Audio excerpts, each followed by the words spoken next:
Mi hijo usó mi nombre para hacer un préstamo bancario de $35.000 para la cirugía plástica de mi nuera. El gerente del banco me llamó su préstamo de $35.000 ya está con su hijo. ¿Qué préstamo? Pregunté. Entendí todo cuando vi en el Instagram de mi nuera lista para mi lipo. Llamé a mi abogado y lo que hice dejó a mi hijo implorando perdón. Antes de continuar, me da gusto tenerte aquí. Acompaña mi historia hasta el final y comenta desde qué ciudad me estás viendo. Así podré saber hasta dónde llegó mi historia. Mi nombre es Elena. Tengo 65 años y hasta hace muy poco me consideraba una mujer fuerte, autosuficiente y, sobre todo, una madre que lo había dado todo por sus hijos. Ahora, la vida me ha recordado que la fuerza no siempre basta para protegerte de las decepciones más profundas. Ayer mismo, en una llamada que cambió mi forma de ver el mundo, el gerente del banco, donde tengo mis cuentas desde hace 30 años, me informó, con una frialdad que me heló la sangre, que mi cuenta de crédito personal estaba siendo utilizada. Señora Elena, me dijo con esa voz profesional que suena tan hueca, su préstamo de $35.000 ya está con su hijo. Yo, por supuesto, no entendí nada. ¿Qué préstamo? Pregunté, pensando que se trataba de algún tipo de error, de una confusión. Él insistió amablemente, o al menos eso, intentó. El préstamo que usted autorizó para su hijo Carlos. Mi mente era un torbellino. Yo no había autorizado ningún préstamo. Ninguno. La única forma en que entendí lo que estaba pasando fue cuando, unas horas después, sin poder quitarme la llamada de la cabeza, abrí Instagram y vi una foto de mi nuera, Sofía. Era una foto típica de ella, siempre cuidándose la imagen, posando con una sonrisa y un texto que decía, lista para mi lipo, la liposucción, $35.000. De repente, todo encajó, la llamada del banco, las evasivas de Carlos cuando le pregunté por un dinero que él necesitaba urgente. Él, que siempre ha sido el más sutil en sus manipulaciones, había cruzado una línea que para mí era infranqueable. No lo dudé. Llamé a mi abogado, un hombre a quien conozco desde hace años y en quien confío plenamente. Le expliqué la situación, la llamada del banco, la foto de Instagram. Él me escuchó atentamente, sin juzgarme, solo asintiendo con la cabeza. Juntos trazamos un plan. Y lo que hice, bueno, eso dejó a mi hijo Carlos implorando perdón. Nunca pensé que el hilo que me unía a mis hijos, ese que creía irrompible, se podría romper de una forma tan cruel. Carlos siempre fue mi niño, el que se caía y corría a mis brazos, el que me pedía que le leyera cuentos una y otra vez. Pero, incluso desde joven, noté en él una tendencia a buscar el camino más fácil, a desear lo que no se había ganado con esfuerzo.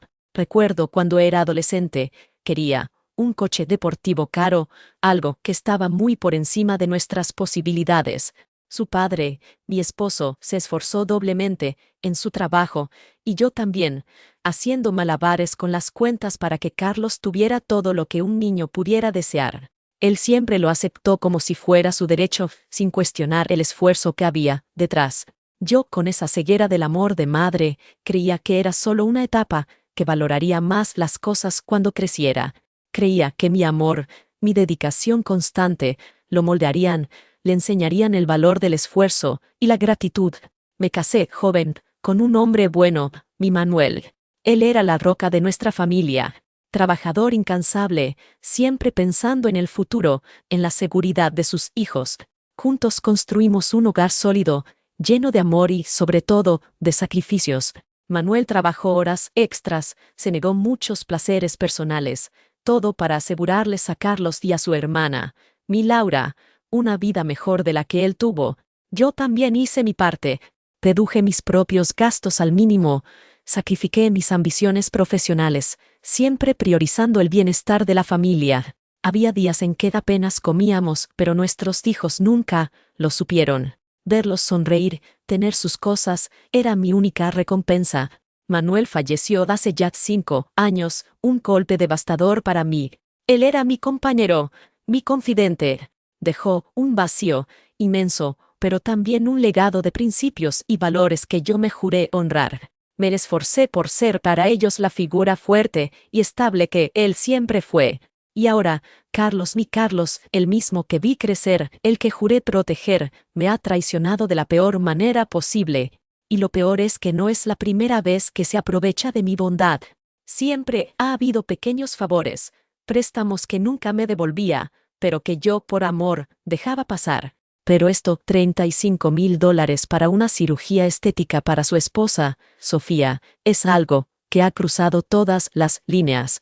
Sofía, por cierto, siempre ha sido una mujer interesada. Desde que entró en nuestras vidas, su principal preocupación parecía ser el estatus y las posesiones. Nunca se esforzó por ganarse un lugar en mi corazón ni en la familia, solo en mi cartera. Daba la impresión de estar siempre esperando algo, de que la vida le debía cosas y que yo era la fuente de esas deudas. Carlos, en lugar de ver esto, se dejaba influenciar, la consentía, y en el proceso me olvidaba a mí, a la que le había dado todo. Me decía que Sofía necesitaba ciertas cosas para sentirse mejor, que era un apoyo para ella, y yo siempre dispuesta a ayudar, a sanar las heridas que yo pensaba que ella tenía. Hacía la vista gorda ante sus exigencias. Creí que ese dinero era para el bienestar de mi hijo, para que tuviera una relación feliz. Qué equivocada estaba. Nunca pensé que después de tantos años de dedicación, después de poner las necesidades de mis hijos por encima de las mías una y otra vez, me encontraría en esta situación. Recuerdo claramente cuando Carlos tenía unos 25 años. Acababa de empezar un nuevo trabajo, y yo, para animarlo, le regalé un reloj muy bonito, un detalle que me costó un mes de ahorros. Él lo usó un par de veces y luego lo dejó olvidado en un cajón. Cuando le pregunté por qué no lo usaba, me dijo que no era su estilo. ¿Su estilo? ¿Y cuál era su estilo? El de las cosas caras, el de lo que los demás tenían y él no se dignaba a conseguir por sí mismo. Yo, en lugar de reprocharle, lo único que hice fue pensar, bueno, ya lo superará. Y así fue mi vida, pensando que mis hijos superarían sus caprichos superficiales con el tiempo. Otro caso fue cuando Laura, mi hija, quería estudiar diseño de modas en París. Por supuesto que no teníamos el dinero para eso. Manuel y yo trabajamos como unos locos. Vendimos el coche que tanto nos gustaba, y yo acepté un trabajo extra por las noches como camarera, algo que agotaba mis fuerzas, pero que decía que era para el futuro de Laura. Carlos, mientras tanto, se quejaba de que yo no le prestaba suficiente atención, de que solo vivía para Laura y su sueño parisino. Él, que vivía en nuestra casa, con la comida servida y la ropa lavada, quejándose de falta de atención. Me sentí tan dividida, tan agotada por intentar complacerlos a ambos, que llegué a pensar que no estaba haciendo nada bien, pero nunca dejé de esforzarme. Jamás, cada vez que había una necesidad, por pequeña que fuera, yo estaba ahí. Si Carlos necesitaba dinero para un viaje con sus amigos o para comprarse ropa que él consideraba indispensable para su imagen, yo encontraba la manera. A veces, le decía a Manuel que era para una emergencia, otras veces simplemente me las arreglaba sola, cortando gastos hasta lo imposible. Manuel, mi Manuel, siempre me miraba con esos ojos llenos de amor y preocupación. Sabía cuánto me esforzaba, y me decía, Elena, tienes un corazón tan grande, pero ten cuidado de que no se aprovechen de ti. En ese momento, yo solo sonreía y le decía que eran mis hijos, que era mi deber y mi placer. Ahora, con el peso de la traición de Carlos, entiendo el significado profundo de las palabras de mi Manuel. Él sabía, de alguna manera, que esta fragilidad en el carácter de Carlos podía llevarlo por caminos oscuros. La última vez que Manuel estuvo conmigo, antes de irse, me pidió expresamente que cuidara de mí misma, que no me dejara consumir por las necesidades ajenas, especialmente las de Carlos, que él veía con más claridad que yo. No quiero verte sufrir por él, Elena, me dijo, con esa calma que lo caracterizaba. Y hoy sé que estoy sufriendo por él, de una manera que nunca imaginé. La cantidad de $35,000, eso no es solo dinero. Es el resultado de años de trabajo extra, de haber rechazado invitaciones sociales, de haber llevado ropa usada por varios años, de haber limitado mis propios gustos y necesidades. Es el resumen de mis sacrificios, de los sacrificios de Manuel, depositados en una cuenta para nuestro futuro y el de nuestros hijos. Y ahora, mi propio hijo, con la complacencia de su esposa, ha tomado esa confianza, mi nombre, y la ha utilizado para un capricho, para una vanidad. Me da tanta rabia, pero también me da una tristeza profunda. Mirar atrás y ver todas las veces que me pasé la noche en vela, o que me salté comidas, o que di mi último peso, esperando que todo ese amor y esfuerzo se tradujeran en hijos agradecidos y responsables, y ver que todo eso ha sido pisoteado por una cirugía plástica, me destroza. Porque no es solo la cantidad, es la intención, la falta de respeto, la frialdad con la que se han aprovechado de mí. Es la demostración de que mi amor, que yo creía incondicional y valioso, para ellos era solo una fuente de recursos, una tarjeta de crédito a su disposición. Nunca pensé que después de tantas promesas, de tantas palabras bonitas sobre el futuro y la familia, las cosas se pondrían tan feas.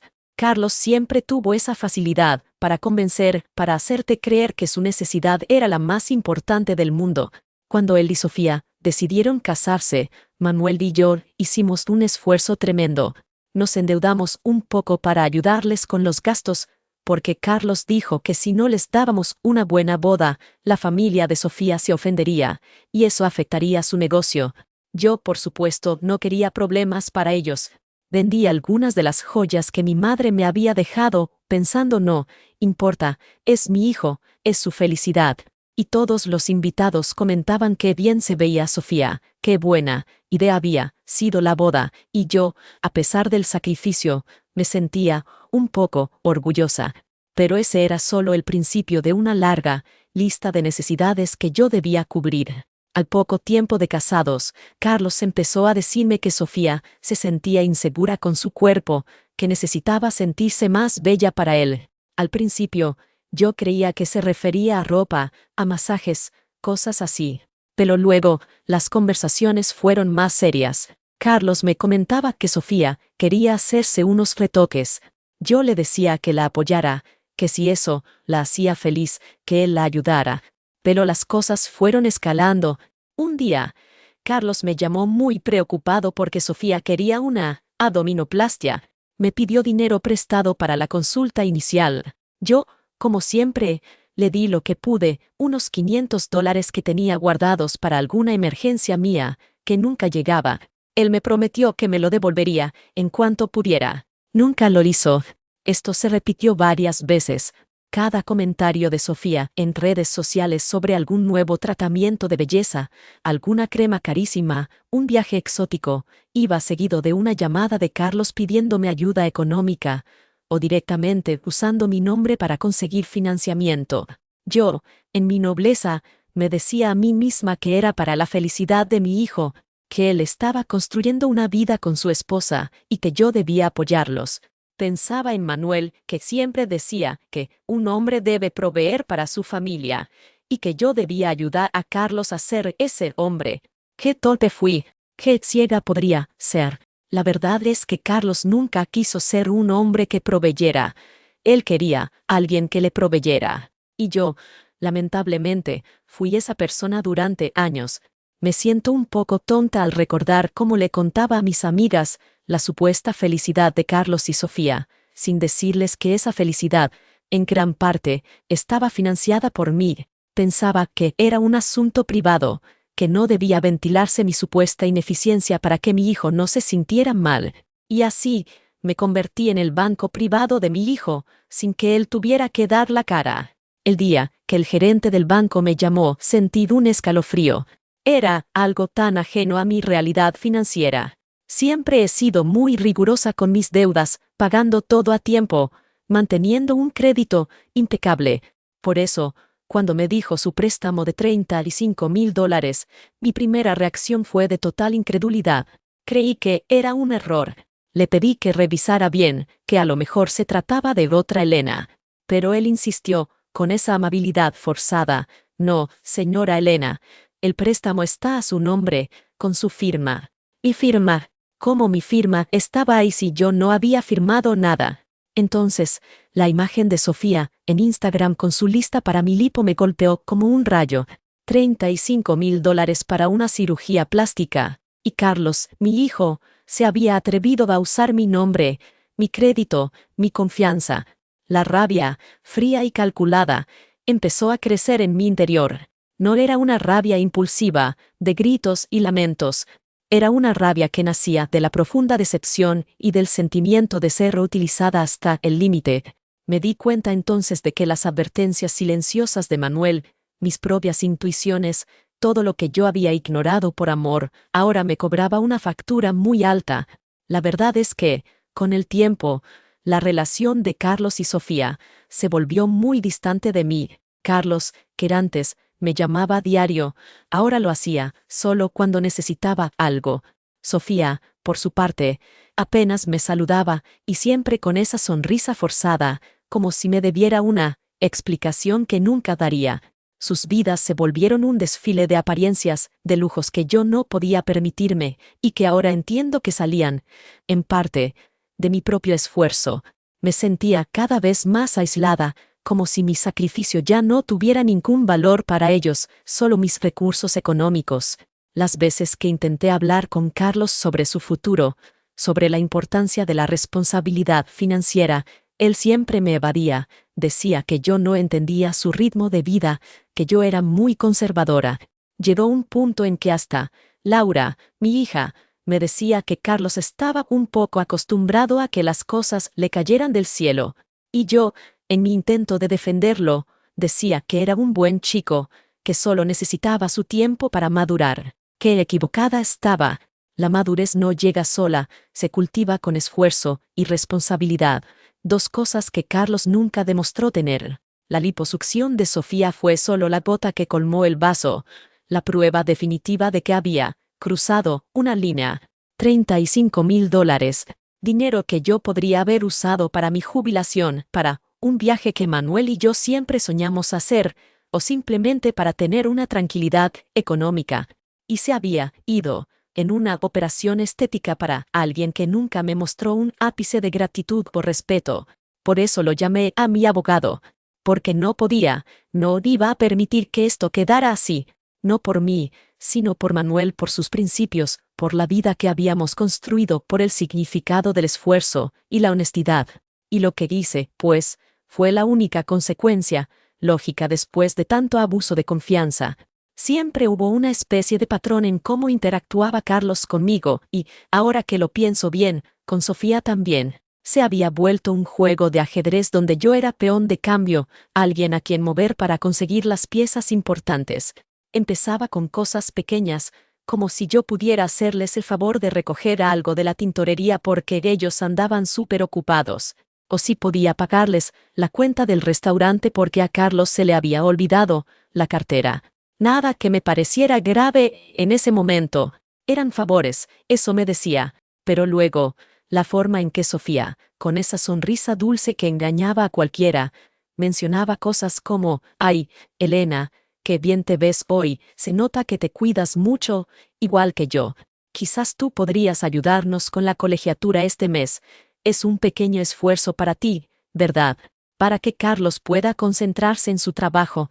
O cuando Carlos me decía, «Mamá, sé que a ti no te duele dejar de comprarte algo para que tú y papá puedan ayudarme con esto. Eres la mejor mamá del mundo, y sé que quieres que mi familia esté bien». Esa era la otra parte del patrón, la victimización sutil, el recordatorio constante de que mi bienestar estaba supeditado al de ellos, o más bien, al de Carlos y su esposa. Recuerdo una ocasión, hace unos 2 años, que estábamos en una comida familiar, celebrando el cumpleaños de mi nieta, la hija de Laura. Carlos y Sofía llegaron un poco tarde. Sofía llevaba un vestido que, para mi sorpresa, era idéntico a uno que yo misma tenía colgado en el armario, aunque el suyo era de una tela más fina y tenía algunos detalles más. Después de los abrazos y los buenos deseos, Sofía se sentó a mi lado y, con una risita, me dijo mientras acariciaba la manga de su vestido, «Ay, Elena, me encanta este modelo, ¿verdad? Lo vi en una tienda y pensé, esto le quedaría perfecto a mamá». Es una lástima que ahora mismo no pueda gastar mi dinero en caprichos así, tengo otras prioridades. Pero bueno, tú seguro entiendes lo que es tener una familia y sus necesidades, ¿no crees? Seguro tú pudiste darte estos lujos cuando eras joven y tenías menos responsabilidades. La indirecta era clara. Ella no podía darse ese lujo, pero yo sí, y debía considerarlo como parte de mi deber familiar. En ese momento, yo me quedé callada. Sentí una punzada de incomodidad, pero me limité a sonreír y a cambiar de tema, pensando que quizá estaba exagerando. Sofía, al terminar la comida, se acercó a mí mientras yo recogía los platos. Elena, esa cosmetóloga que me recomendaste, la doctora Suárez, me dijo que para estar como tú, a tu edad, se necesita mucha dedicación y, claro, dinero. Ella tiene paquetes especiales para jóvenes que quieren cuidarse como las reinas. Tú deberías probarlos, quizás ella te da un buen descuento si te pones el nombre de tu nuera en la consulta. El mensaje era obvio, ella quería asegurarse de que yo tuviera los recursos y que si ella mejoraba su apariencia era también un beneficio para mí, porque así yo tendría una nuera que luciera bien. Era una humillación constante, disfrazada de consejos o de interés familiar. Y yo, en mi terquedad, seguía creyendo en esas buenas intenciones. Incluso, cuando Carlos empezaba a decirme que Sofía se sentía mal por no tener cierto tipo de joyas, o que necesitaba un bolso de marca para una reunión importante, yo intentaba ayudar comprando algo de segunda mano, o buscaba alguna oferta. Me sentía como una detective de sus deseos ocultos, intentando satisfacerlos sin que ellos tuvieran que pedir directamente. Pero ellos sabían perfectamente cómo manipularme. Carlos tenía esa habilidad, heredada de mí, de saber qué decir, qué palabras usar para ablandar mi determinación. Mamá, es que Sofía se siente muy presionada por las amigas del trabajo de Carlos. Todas tienen cosas así, y ella se siente inferior. Tú sabes cómo es el mundo de los negocios. Y yo, que había construido mi vida sobre el sacrificio, creía que mi rol era asegurarme de que mi hijo y su familia no se sintieran inferiores por falta de dinero. En una ocasión, Carlos me pidió que le prestara mi tarjeta de crédito del supermercado para hacer una compra grande de comida para una cena con unos socios de él. Dijo que él luego me regresaba el efectivo. Estuve varios días esperando ese retorno, hasta que me dio por revisar mi extracto bancario online. Me di cuenta de que no solo había comprado la comida, sino que también había añadido un perfume carísimo y unos zapatos de diseñador. Cuando le pregunté, se excusó diciendo que había sido un error, que Sofía había tomado la tarjeta por un momento. Pero yo sabía la verdad. La verdad era que utilizaban mi nombre, mi crédito, mi confianza como si fueran suyos. Mi jubilación, el dinero que Manuel y yo habíamos guardado para cualquier imprevisto, se estaba diluyendo en caprichos y vanidades ajenas. Cada vez que necesitaba justificarme ante el banco por algún gasto que yo no recordaba, o cuando llegaba una factura que no cuadraba, sentía una mezcla de vergüenza y una rabia sorda que apenas lograba contener. Me decía a mí misma que eran mis hijos, que eso era lo que hacían los padres. Pero en el fondo sabía que Manuel no aprobaría esto. Él siempre fue muy estricto con la honestidad y la integridad. El punto de quiebre, el momento en que la última hebra de paciencia se cortó, llegó de la manera más despreciable. Carlos vino a verme una tarde, con esa sonrisa ensayada que tanto me dolía ver ahora. Tenía una expresión entre arrepentido y un poco desafiante. Me contó, con esa voz que intentaba sonar sincera, que necesitaba hablar conmigo de algo importante. Empezó diciendo que lamentaba mucho lo de la lipo de Sofía, que él sabía que yo estaba molesta, pero que era algo que ella necesitaba para sentirse bien, y que él, como esposo, debía apoyarla. En ese momento, yo me limité a mirarlo, sin decir una palabra. Él continuó, asegurando que lo de la deuda que el banco estaba cobrando era un error y que él lo iba a arreglar. Mamá, dijo, mientras sacaba un papel arrugado del bolsillo de su chaqueta, yo en realidad no falsifiqué tu firma, solo la copié un poco para que el banco agilizara el trámite. Tú sabes cómo son de lentos, y además, pensé ¿Qué diferencia hace si al final el préstamo es para mí y tú confías en mí? Se sentía con el derecho de explicar su felonía, como si estuviera justificando el uso de mi automóvil. La sangre se me heló. ¿Qué dijiste? Logré articular, con la voz temblando. Él repitió, con una calma exasperante, que no falsifiqué, que solo copié la firma. Y aparte, mamá, tú tampoco pagas ese préstamo, lo estoy pagando yo solo que con tu nombre para tener mejores condiciones. Además, yo nunca te he pedido dinero directamente para la cirugía, pero yo sé que tú me apoyarías si me vieras pasarla mal para conseguirlo. Es un gesto, ¿entiendes? Un gesto de que tú confías en mí y en Sofía. Era la confesión de un fraude, de un abuso de confianza absoluto, y lo peor era la ligereza con la que lo decía, como si estuviera explicándome cómo hacer una receta de cocina. Argumentaba mi propia complacencia como justificación, convirtiendo mis años de sacrificio en una excusa para su falta de escrúpulos. No había rastro de remordimiento real en sus ojos, solo la expectativa de que yo, como siempre, lo perdonaría sin más. En ese instante, vi el verdadero rostro de mi hijo, el que se había construido a la sombra de mi bondad, el que había aprendido a explotar el amor de su madre sin el menor reparo. Fue entonces cuando me di cuenta de que no había marcha atrás.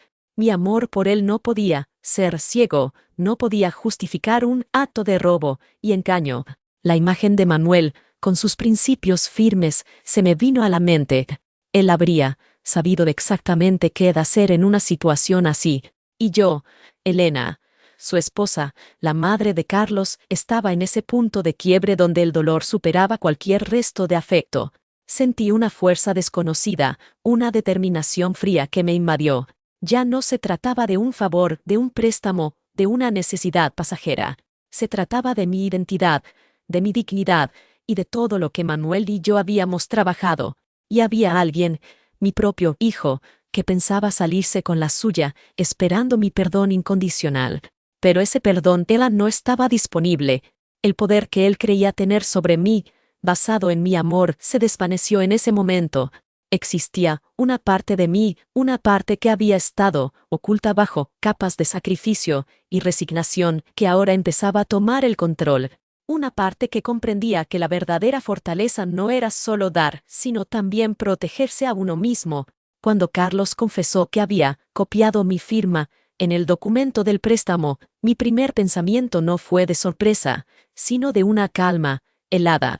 Había estado preparándome para algo así, aunque no con esa exactitud.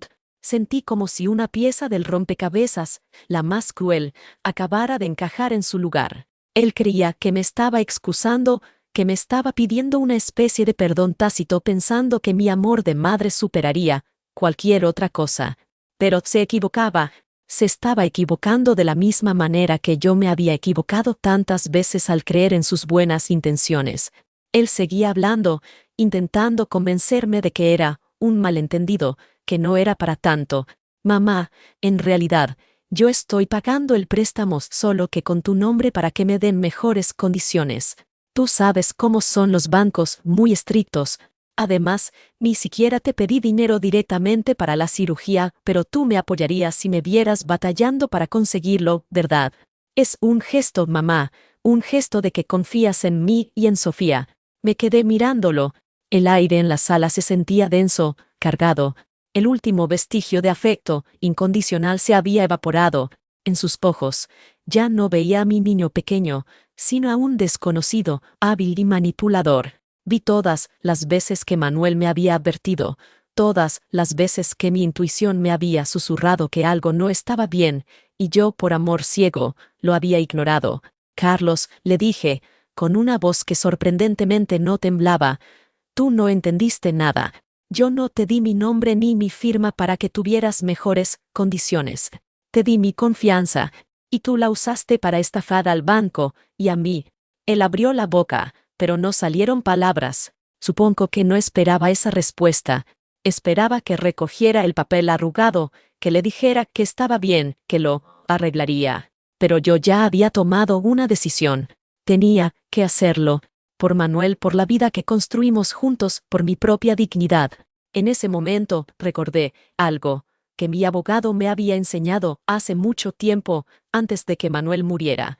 Habíamos invertido en una pequeña empresa y él me explicó cómo funcionaban los contratos, las deudas, cómo proteger nuestros bienes si algo salía mal. Me dijo, Elena, el conocimiento es poder, y en los negocios, la información es tu mejor aliada. En ese entonces, pensaba que era solo una charla preventiva, pero ahora, esas palabras resonaban con una importancia vital. Horas antes de la visita de Carlos, mi abogado, Francisco, y yo habíamos revisado mi situación financiera. Tenía líneas de crédito que casi no usaba, principalmente por precaución. Recordé una conversación con él sobre cómo ciertos préstamos, si no se pagaban a tiempo, podían generar intereses muy altos y dañar el historial crediticio. Me dijo también que fraudulentamente obtener un crédito a nombre de otra persona era un delito grave. En ese instante, mientras Carlos seguía balbuceando excusas, sentí una punzada, no de esperanza, sino de certeza. Tenía una ventaja, una muy grande. Mi primera acción fue devolver la llamada a Francisco. Francisco, soy Elena. Mi voz era firme. Buenas tardes, Elena. ¿Todo bien? No, Francisco, no todo bien. Carlos acaba de confesarlo. Dijo que copió mi firma para el préstamo del banco y que él está pagando pero con mi nombre para tener mejores condiciones. Hubo un breve silencio al otro lado. Luego Francisco dijo, con su tono tranquilo pero decidido, entiendo. Ahora es importante que no hagas nada precipitado. Necesito que me envíes copia de todo, extractos bancarios, el contrato del préstamo si lo recibiste, cualquier comunicación del banco. Y sobre todo, quiero que analicemos la grabación de la conversación con tu hijo, si la tienes. No tengo grabación, respondí, lo acabo de escuchar. Pero estoy escribiendo todo mientras hablamos. Bien, Elena, lo que él hizo es fraude. Y usar tu nombre de esa manera es un delito grave. Pero tú tienes la ventaja de tu historial limpio, y de que él ha confesado su método. ¿Ventaja? Pregunté. La palabra sonaba extraña en mis labios. Había pasado de víctima a tener una ventaja. Era un cambio drástico. Sí, Elena. Tú tienes la ley de tu lado. Él, la confesión de un delito y tu testimonio. Y yo, el conocimiento para usarlo. Sentí un alivio. No era que me gustara la situación, pero tener un plan, saber que no estaba sola, que había una forma de afrontarlo, me dio una fuerza anímica que no sentía hace años. Manuel siempre fue el que manejaba este tipo de cosas con firmeza, y yo solía esconderme detrás de él, confiando en su conocimiento. Pero él no estaba. Era mi turno. Cerré la llamada con Francisco y me senté en el sofá. Miré a mi alrededor, la casa que construimos con Manuel, llena de recuerdos, de sacrificios. Recordé la vez que Carlos quiso ese coche deportivo caro. Yo y Manuel trabajamos doble, sacrificando nuestras propias comodidades, y él lo tomó como un derecho adquirido. Ahora veo que ese patrón se ha repetido toda la vida, pero escalado a un nivel criminal. El préstamo de $35,000, la liposucción de Sofía ya no eran caprichos, eran desfalcos. La conversación con Carlos, justo antes de la llamada con Francisco, fue lo que selló su destino. Él se sentó frente a mí, con esa pose de súplica que tantas veces había funcionado. Me habló de Sofía, de lo importante que era para ella sentirse perfecta, de cómo la presión social la afectaba. Me dijo que yo era la única que podía entenderlo, la única que podía ayudarles a salir de esa situación incómoda. Me sugirió que yo podía hablar con el banco, que quizás podía refinanciar el préstamo, ponerlo a mi nombre directamente, y así él me lo pagaría poco a poco, sin preocupaciones innecesarias. Su audacia era increíble. En ese momento, la imagen de Manuel apareció clara en mi mente. Él, siempre tan correcto, tan honesto, jamás habría aceptado algo así. Habría enfrentado el problema de frente, con integridad. Y yo, que siempre me enorgullecí de ser una buena esposa, de honrar sus principios, me di cuenta de que estaba fallando, no a Carlos, sino a la memoria de Manuel, si permitía esta injusticia. La primera sensación de esperanza llegó de forma inesperada. No era una esperanza de que Carlos cambiara, o de que me devolviera el dinero sin más. Era la esperanza de hacer justicia, de demostrar que mi amor no era una debilidad explotable, sino una fuerza que, cuando se ve amenazada, puede ser implacable. Me di cuenta de que el poder que Carlos creía tener sobre mí, basado en mi amor maternal, era superficial. El verdadero poder residía en mi conocimiento, en mi rectitud, en el sistema legal que me amparaba y que él, en su estupidez, había pisoteado. Ya no era la víctima indefensa. Tenía la información, tenía un abogado competente y, lo más importante, tenía un propósito claro. El camino sería difícil, pero la alternativa era seguir siendo explotada, y eso no estaba en mis planes. Miré la foto de Sofía en Instagram, lista para mi lipo.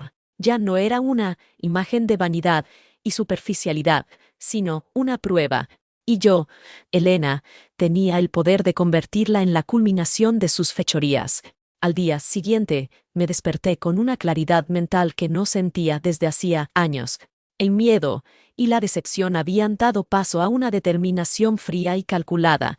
Francisco me había pedido que reuniera toda la información posible sobre los movimientos de Carlos, cualquier cosa que pudiera probar su patrón de comportamiento. Lo que empezó como una tarea legal se convirtió en una especie de investigación personal. Revisé mis extractos bancarios históricos, los correos electrónicos que Carlos me había enviado pidiendo dinero o favores, los mensajes de texto. Todo servía. Mi primera parada fue el banco. No fui a hablar con el gerente que me había llamado, sino con alguien del departamento de fraude. El hombre, un tal señor Ramírez, me escuchó con atención. Le expliqué la situación, la copia de mi firma, la confesión de mi hijo. Le entregué la copia del extracto bancario con el débito del préstamo y le dije que yo no había autorizado nada explícitamente, que mi firma había sido falsificada. Le presenté también mi historial crediticio, impecable, los 30 años de relación bancaria, sin un solo fallo. Señora Elena, dijo el señor Ramírez, lo que usted describe es un caso grave de fraude. Necesitamos las pruebas que nos ha entregado y un informe oficial de su parte. El banco iniciará su propia investigación interna. Quiero que sepan que no tengo intención de pagar ese préstamo, declaré con firmeza. Nadie va a utilizar mi nombre ni mi crédito para defraudarme. Él asintió. Entendido. Procederemos con el caso. Le mantendremos informada. Mientras salía del banco, sentí una mezcla de alivio y ansiedad. Había dado el primer paso oficial, pero la verdadera batalla estaba por venir. Carlos, con su ingenuidad o su arrogancia, pensaba que podía salirse con la suya usando mi amor como escudo. Ahora, mi amor se transformaría en una estrategia. Pasé el resto de la mañana reunida con Francisco en su oficina. Él tenía una tabla llena de nombres y fechas, diagramas que trazaban los movimientos financieros de Carlos y Sofía en los últimos años, siempre que yo había podido documentarlos. Elena, dijo Francisco, desplegando unos gráficos, esto es lo que llaman tus hijos, un esquema de abuso financiero. Siempre empiezas tú dando algo, y ellos escalan las peticiones. Tu generosidad se convirtió en su fuente de ingresos continua. La cirugía es solo la punta del iceberg. Señaló varias transacciones, pagos de tarjetas de crédito, préstamos que nunca volvieron, dinero para comprar ropa, para supuestas inversiones fallidas de Carlos. Mi rol, ahora, era ser la detective. Francisco me pidió que repasara cada detalle, que recordara cualquier conversación, cualquier indicio, por pequeño que pareciera, de otras veces que Carlos y Sofía pudieron haber usado mi nombre o mis recursos sin mi conocimiento formal.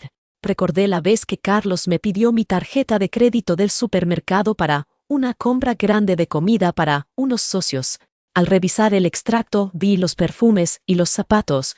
En ese momento, me dijo que Sofía había tomado la tarjeta, pero ahora, analizándolo fríamente, me di cuenta de que era solo una excusa. Él estaba acostumbrado a usar mi acceso, mi posibilidad de crédito, sin que yo formalmente supiera para qué. Y Sofía, con sus comentarios sobre querer ser como las reinas y sus insinuaciones sobre los descuentos, era parte activa de todo esto. Tenemos que construir un caso sólido, Elena, me dijo Francisco. No solo contra el fraude del préstamo, sino también contra este patrón. Si podemos demostrar que ha habido un abuso continuado de tu confianza y de tus recursos, el tribunal lo considerará. Tengo muchos de esos detalles. Mensajes, correos, le dije, y le mostré mi teléfono y mi laptop repletos de información. Francisco me miró con una sonrisa. Eres una adversaria formidable, Elena. Manuel se sentiría orgulloso. La parte psicológica del enfrentamiento era lo que más me preocupaba. Me conocía bien, sabía cómo manipular mis emociones, apelar a mi amor maternal. La idea de enfrentarme a él directamente, de ver su cara de sorpresa o arrepentimiento, me producía un nudo en el estómago. Pero Francisco me estaba preparando. Carlos ha aprendido a explotar la culpa y la lástima, me explicó Francisco. Va a intentar hacerte sentir responsable o a decirte que está recibiendo presiones de Sofía. No cedas. Mantén la calma y la firmeza. Tú no eres la que ha hecho algo malo. Tú eres la víctima de un fraude. Y ahora, eres la persona que va a exigir justicia. Me sugirió que, cuando llegara el momento, no le diera explicaciones detalladas de mi estrategia. Solo debía afirmar mi posición y dejar que las pruebas hablaran. Me recomendó escribir una carta formal, clara y concisa, dirigida a él, donde expusiera los hechos y mis decisiones, y que se la hiciera llegar a través de un tercero o un medio oficial. No debes tener una confrontación emocional directa con él ahora, me aconsejó Francisco. Confía en el proceso legal. La preparación es la clave. Cuando él sepa que has tomado acciones concretas, será él quien tenga que enfrentarse a las consecuencias de sus actos. La anticipación de la justicia se convirtió en mi motor. Cada día que pasaba, sentía que la verdad se acercaba. No se trataba solo de recuperar mi dinero, aunque eso era importante. Se trataba de mi nombre, de mi rectitud, de la memoria de Manuel y de los valores que él representaba. Carlos creía que mi amor era un cheque en blanco, pero había descubierto algo mucho más poderoso, mi voluntad de defender lo correcto, mi capacidad para la estrategia cuando soy empujada al límite. Él creía que yo era una víctima indefensa, pero yo estaba transformándome. Cada pieza de evidencia que reunía, cada conversación con Francisco, me hacía más fuerte. El juego de ajedrez que él creía que estaba ganando apenas estaba comenzando, y yo, ahora, conocía todas las reglas. Carlos entró a mi casa. No traía el aire confiado de siempre. Se sentó en el sofá, jugueteando con las llaves en su mano. Sofía venía detrás, con esa sonrisa tensa que ahora le salía natural. «Mamá, tenemos que hablar», dijo Carlos sin mirarme a los ojos. «Esto de Sofía y la lipo sé que te molestó». Me senté en la silla frente a ellos. Tenía los documentos esparcidos sobre la mesa de centro. Extractos, correos, todo listo. «Carlos», empecé, mi voz firme, «no me molestó. Me usaste. Usaste mi nombre, mi crédito». Él negó con la cabeza. «Mamá, no es así. Yo estoy pagando el préstamo, solo que con tu nombre para que me dieran mejores condiciones. Tú sabes cómo son los bancos». Sofía soltó una risita ahogada. «Sí, Elena, tú sabes que Carlos siempre se preocupa por conseguir lo mejor para su familia». Ignoré a Sofía. Mi mirada se fijó en Carlos. «Lo que tú llamas mejores condiciones, yo lo llamo fraude. Y mi firma, Carlos, no es un trámite que se copia». La sonrisa de Sofía se tensó aún más. «Fraude. Mamá, por favor, no seas exagerada. Carlos solo te pidió un favor». «Un favor», repetí, recogiendo un par de correos de mi celular, «es pedirme que te dé $500 para una consulta. Un favor es preguntarme si puede usar mi tarjeta para comida. Esto es otra cosa, Carlos.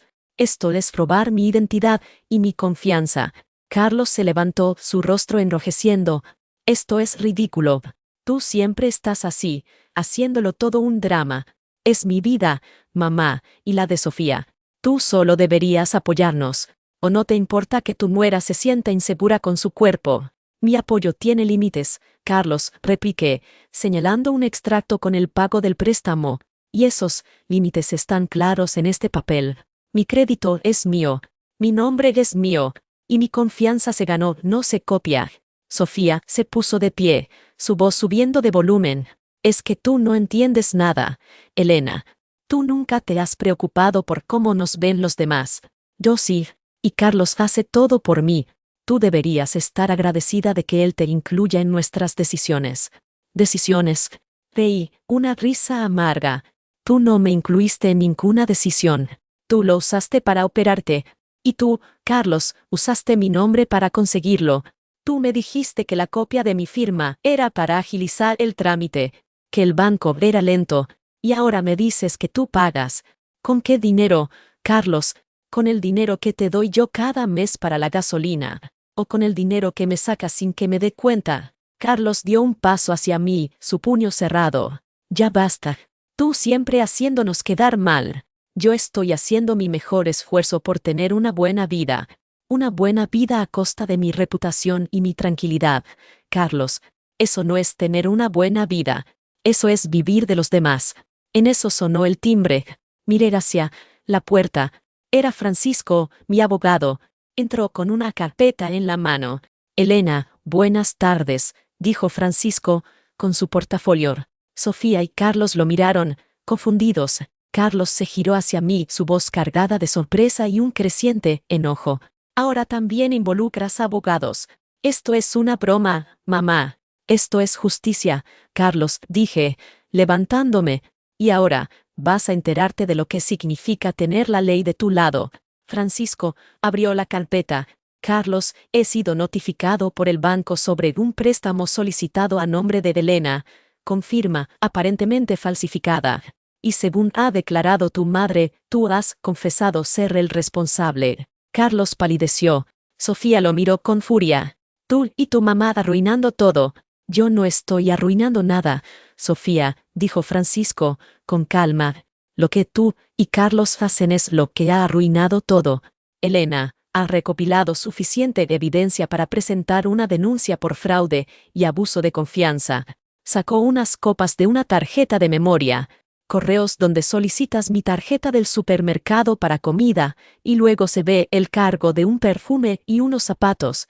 Mensajes donde pides dinero urgente para una inversión que nunca se materializó. Y esta llamada, donde confiesas copiar la firma de tu madre. Carlos retrocedió. Eso es mentira. Yo nunca dije eso. Yo recuerdo cada palabra. Carlos, dije, mi voz resonando en el silencio que se había instalado en la sala. Tú dijiste que solo copies la firma para agilizar. Creí en ese momento porque no quería pensar lo peor. Pero ahora la evidencia habla por sí sola. Sofía empezó a gritar. Esto es una locura. Tú eres la que siempre ha querido controlar todo. Si yo quería un mejor cuerpo, era mi derecho. Y Carlos me apoya. Tú, Elena, eres la envidiosa. Francisco Sol se volvió hacia ella, sin mostrar emoción. Señora, su opinión es irrelevante para el proceso legal que se iniciará. He sido contratado por Elena para defenderla de las acciones fraudulentas de usted y su esposo. Carlos se dejó caer en el sofá, abatido. Miraba el papel con la copia de su firma, luego a mí. Mamá, tú no puedes hacer esto. Somos familia. Su voz era un susurro. La familia no se basa en excusas y fraudes, Carlos, le respondí, mi voz quebrándose un poco. Se basa en confianza, en honestidad, valores que tú y Sofía, al parecer, nunca aprendieron. Francisco le extendió una copia de la denuncia que preparaba. Esto es una demanda civil y se presentará una denuncia penal. El banco actuará en consecuencia. Deberán responder por el fraude y los intereses. Además de eso, Elena ha decidido demandar por daños y perjuicios. Carlos levantó la vista, sus ojos llenos de una furia impotente. Tú no vas a hacer esto. Yo te lo advertí. No te vas a salir con la tuya en hacer esto. La que no se salió con la suya fui yo, Carlos, dije, mi mirada fija en la suya, devolviéndole toda la frialdad que él me había mostrado. Tú creíste que con mi amor y mi dinero podías hacer lo que quisieras. Pero te equivocaste. El amor no es una debilidad, es una fuerza, y ahora, esa fuerza se vuelve contra ti para defender mi propio valor. Sofía, al ver la carpeta en manos de Carlos, se abalanzó sobre él. Lo arruinaste todo, idiota. Tú y tus planes tontos. Carlos se apartó bruscamente. Cállate, Tur. Esto es tu culpa por querer todo sin trabajar por ello.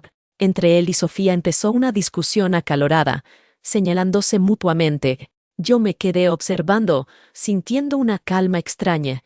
Había un alivio, sí, pero también la certeza de que había hecho lo correcto. Manuel estaría orgulloso. Francisco me miró. Elena, creo que es hora de dejar esto. Ya hicimos lo nuestro. Asentí. Me giré y caminé hacia la puerta. Sofía seguía gritando, Carlos intentando defenderse sin mucho éxito.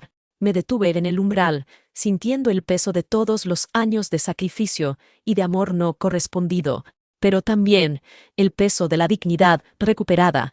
Carlos, dije, mi voz resonando por el salón, cuando recibas las notificaciones, sabrás que la verdadera bancarrota es la de tus principios, no la de tus cuentas.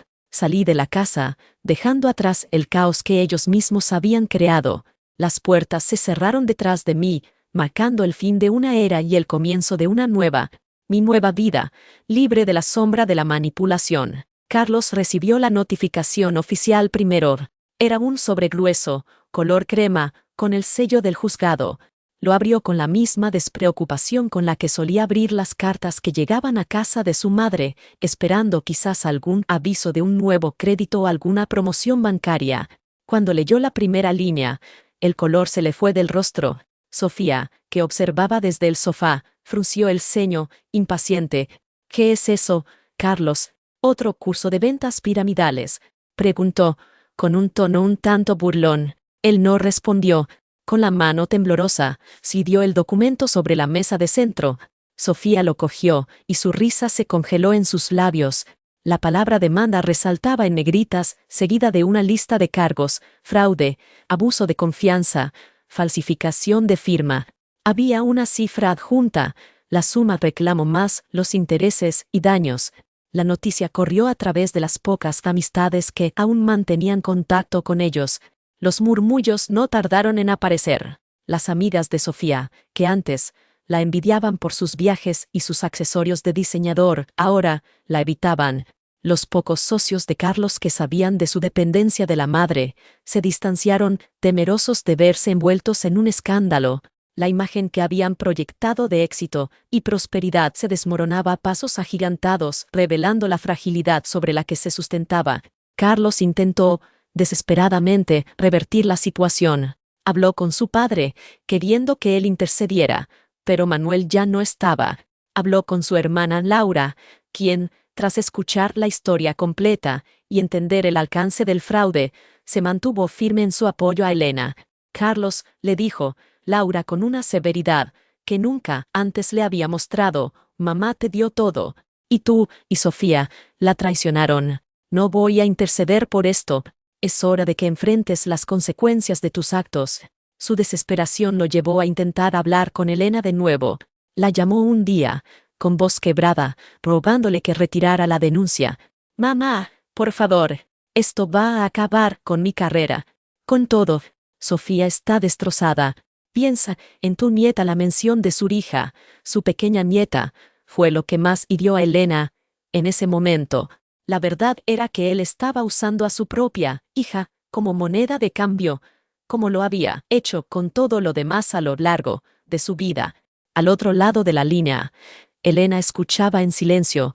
La conexión emocional que tanto había sobreexplotado Carlos se había roto definitivamente. Había un vacío donde antes residía la confianza.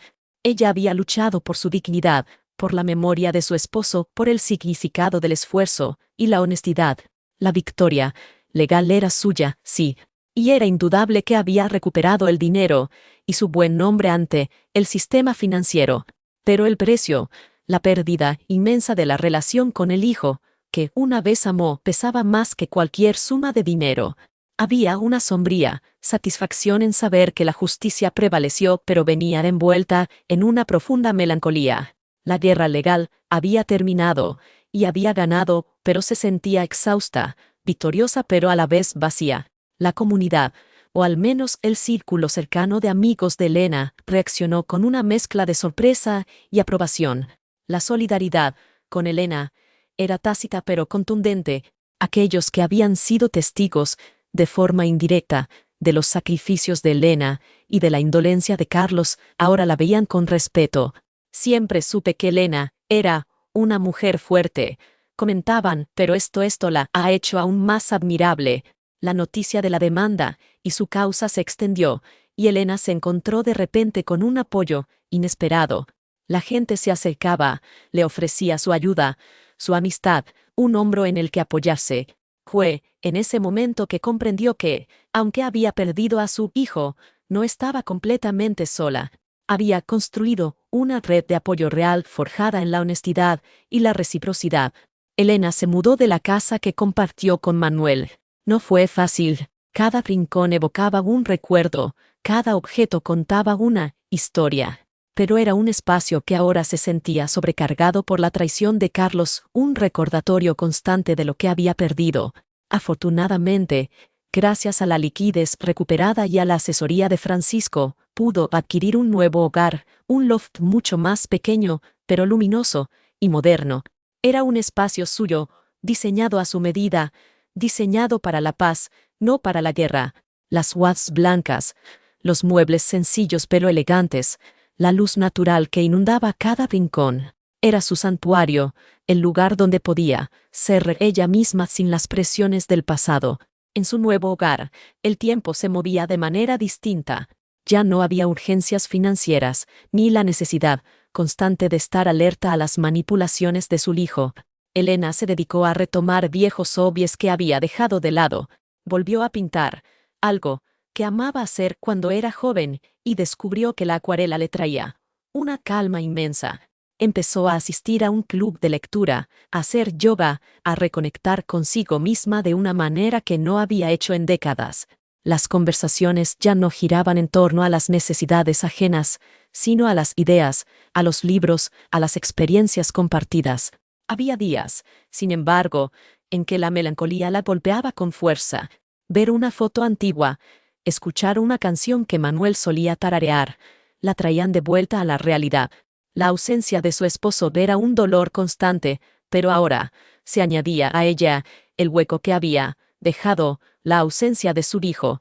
No la ausencia física, sino la ausencia de la persona que ella esperaba que fuera, el hombre íntegro y responsable que siempre quiso que Carlos fuera. Sabía que la reconciliación, si algún día llegaba, sería un camino largo y tortuoso, quizás imposible. La confianza era un puente que había sido quemado, y las cenizas no se disipan fácilmente. Si bien la victoria legal le había devuelto la paz financiera y la dignidad, la herida emocional tardaría en sanar, si es que sanaba del todo. Pero en medio de esa melancolía, había una fuerza insospechada, la fuerza de quien ha enfrentado su peor pesadilla y ha salido adelante. Elena se dio cuenta de que su resiliencia era su mayor tesoro. Había aprendido que el amor de madre no significa ser un escudo para las malas acciones, sino enseñar el valor de la rectitud, aunque eso implique enfrentar la dura verdad. Recordaba las palabras de Manuel, su preocupación callada, y entendía ahora la profundidad de su sabiduría.